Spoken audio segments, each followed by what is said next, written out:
Kiddushin, the Mishnah. For us, anyone who does one mitzvah doesn't specify what kind of a mitzvah. And Metivin lo is Marichin lo Yomov, and increases Batorat and inherits the land. The land meaning the Chai Olam Haba, the life of the world to come. Anyway, it doesn't do one mitzvah. Again, it doesn't specify which mitzvah. Ein Metivin lo, Ein Marichin lo, Ein lo Batorat, it doesn't inherit the land. What's the question? The question is that a person that does not do a mitzvah, whatever they're doing, in effect, he's losing out on more. So this is saying that by not doing a mitzvah, you're doing something. Well, the Mishnah, you can never learn from the Mishnah. You have to always look over the Gemara and see what it says. The meaning, I'll ask you a question.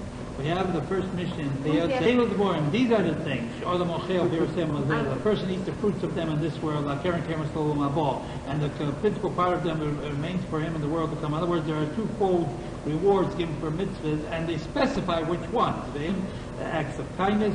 Achnasas Orchim is actually not in the Mishnah, it's rather in the Gemara and Shabbos, but it's also under the because that's the way they do it.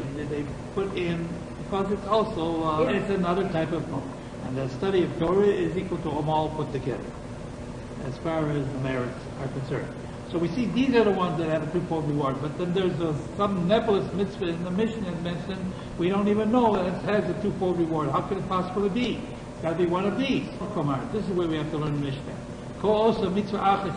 Says we're talking about where a person is in balance, half mitzvahs, half schusim, and half chayvus, and he's does one more good thing, adding to his schusim, then it does good for him because now he's more than 50% good, and it's already fulfilled the whole Torah, the old Torah. Miklal, from this we learn out. These others, that they have a twofold reward.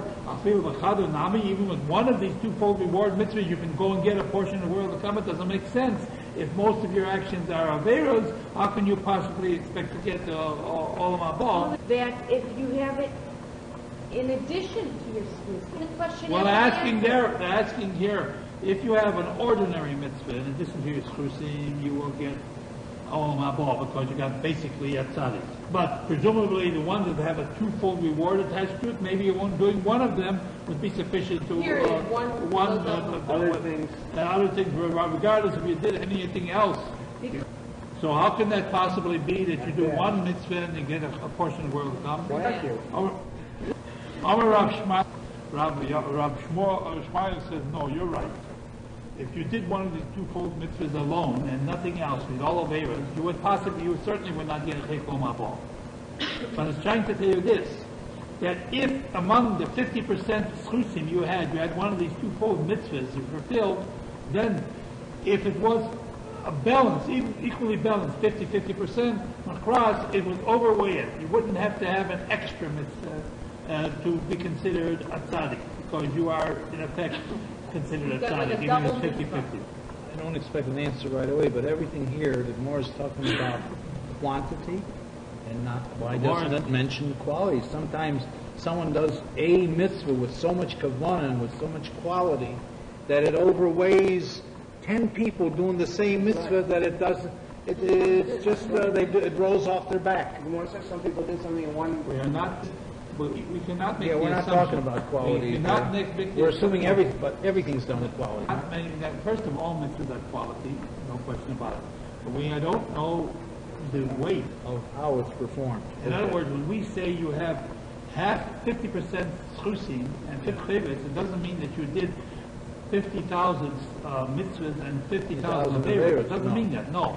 You may have done lesser averos, but still the averos may be more equal the amount of mitzvahs. Fewer mitzvahs and more averos, and still the mitzvahs equal in balance to the averos, according to what God puts a balance on them. This is review. When a person supposed to have all these questions. No, not necessarily. When a person is basically righteous, or basically striving to be righteous, does he still... If he's striving to be righteous, does he still get like the punishments here because he's striving for Olam Haba? That's what he's aiming for, even though he's in actuality basically not righteous. Basically, how do you know? How do you know what a person's balance sheet at any point is? Right. Judgment. You have no judgment that you have no knowledge. The Rebbeinu doesn't come from heaven and say, look, a balance sheet last month I sent you a balance sheet, and here you go, you can see what you're... We don't get the reports that send out, we certainly don't get no, please don't say that. We are in no position to make a judgment as to what the balance sheet is.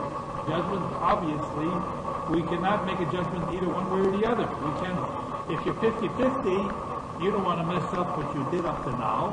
On the other hand, you don't want to give up hope that you won't make it. If you're doing sufficient amount, since we don't get reports, you got to talk about what you're talking about. Well, one is we don't know what the reports are. We must be prudent. So how can you explain to a person basically outside, and that's clearing away all his into take care of, and he'll have punishment. If a person, God forbid, So, what is this person? How do I react if I had Yisurim last month and I'm Simcha Dika now because it seems like some of the Yisurim are going away? So now I got to worry? If it threw me out, sure. Why was this? If God was punishing me, but for me to go and do a good, any lack of attention to detail, I had to do the very best job I can to learn from it. And this continued for many years. Yeshiva for several years. I'd been in Yeshiva for 8 years when I finally got my law. But at that point, when God, the rest of my life, Kiddushin gives Yisurim to each person. Because at that point, it's necessary to have this pressure on you. To go in a certain direction, avoid going in another direction. Once with God's help of you going in an improper direction has subsided, that one of the kindnesses of God is that He watches over each and every one of us. And from time to time He gives us Yisurim as a guide to try to keep us away from things that could hurt us, and to sometimes to stop us from doing something that could hurt ourselves. And if we appreciate that God, like a loving parent, that He is trying to protect us at all times, we don't get upset. We should appreciate that Soros is a brocha. Now, I know it's very hard for people to understand. If you accept it, if God could, you're missing the whole point of the Soros. And the more a person has Soros, you should realize the reason you're having, there's a need for the Yisurim. If there was a need for the Yisurim in God's understanding, then there is no longer a need. You can rest assured there will not be Yisurim. Yeah. How can somebody search his deeds? You should understand why is the thing, or sometimes it's something that you should have taken care of prior to this time, that you have. It's not necessarily that God is punishing you, and God is trying to make you a better person. And that's what I assume. We learned. We try to go and be circumspect in our actions. It is that God permits us to function, then we have to take heart, and even though it may not be to the degree we would like to function. Obviously, we would like to function in a much bigger degree, but perhaps God, He removes all the options, and you can only do what you're doing. Nothing more. You were not able to daven. See, I would like to be, many years ago I had the vision, I'd like to be a Torah to thousands of Jews. So I have just a handful of Jews. What's going to be in the future. And that's a beautiful thing. But you must understand something. Depends how you accept a wise person. That's a wise person. And not only a wise person, the Mishnah tells us he loves. If you truly are a person that really loves God, you appreciate that God has not allowed me to go wild without direction. He has always watched me. When I was bar mitzvah, I wanted to be a good Jew. I still want to be a Jew. God listened to my tefillah. He watches me, and He watches me very carefully, and I know He's watching. And any time I try to do something that shouldn't, and He pushes me, and if that's such a dear understanding that I have to continue on my own, then He releases the pressure in that area. All right, that I don't have to pressure you. You already understand that part. But the areas that you don't understand, I still have to pressure. Bezos Hashem, if you get to the point, Bezos Hashem, in all the areas you don't have to be pressured by God, then but in addition to everything else, God helps a person that the Yitzhak Avinu said to God after the Maisa, that should be sufficient.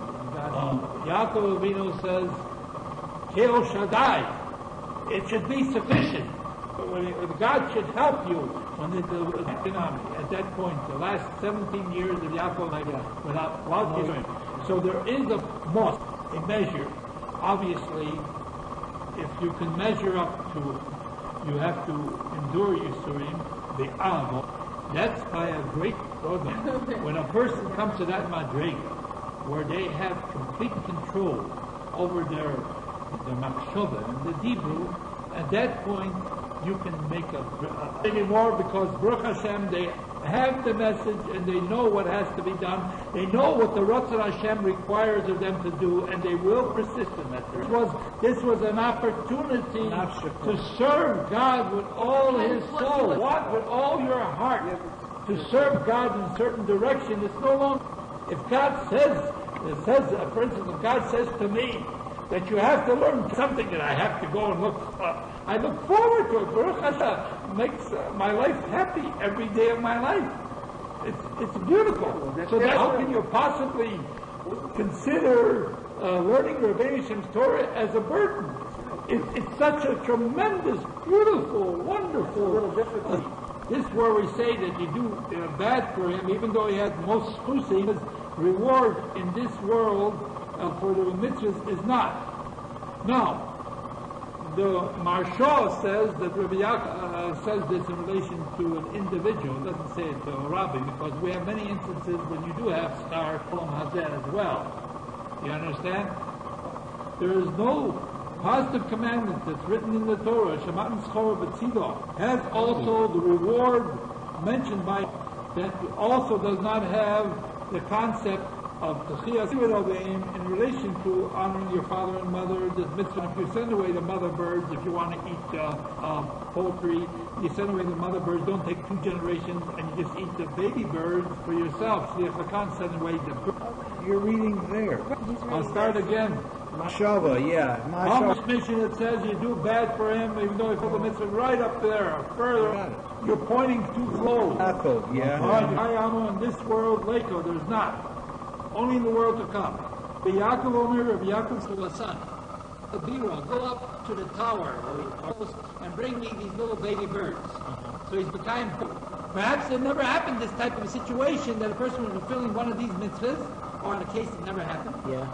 Action, that's exactly what happened. Exactly. Perhaps he was thinking of doing a sin at the time he was going up, and that's why God was. The bad thought. Evil thought, God does not consider it an action until a person actually does it. We're talking about a person that has a track record of doing, so even if he thinks to do wrong, as long as he didn't actually do it, that you can fulfill by just thought alone. You don't have to do any action. If you think to do the Zorah, that itself is considered an action. Israel, in their hearts, how do you get grabbed in your hearts and your intellect? By thinking to do a Zorah. That is an Easter already. So maybe he's thinking of doing a Veda. Yaakov says the same thing. If there's such a concept as reward of mitzvah in this world, in mitzvahs, why wasn't the mitzvah acting as a shield for him? That a person that's going to send out to do a mitzvah is not hurt. So how can you say this could have happened? That he was hurt? He is not hurt. He's protected in both directions. So why shouldn't been protected against this? He was doing a mitzvah and he was coming back from Rabbi. It was a bad ladder. Shaking. The Kiriya of Ezekiel, that there is a constant danger of damage. Ezekiel, that's a fixed Ezekiel. It's a fixed. If you want to go and walk across the field, if the field has got wild lines in it, you don't walk across the field.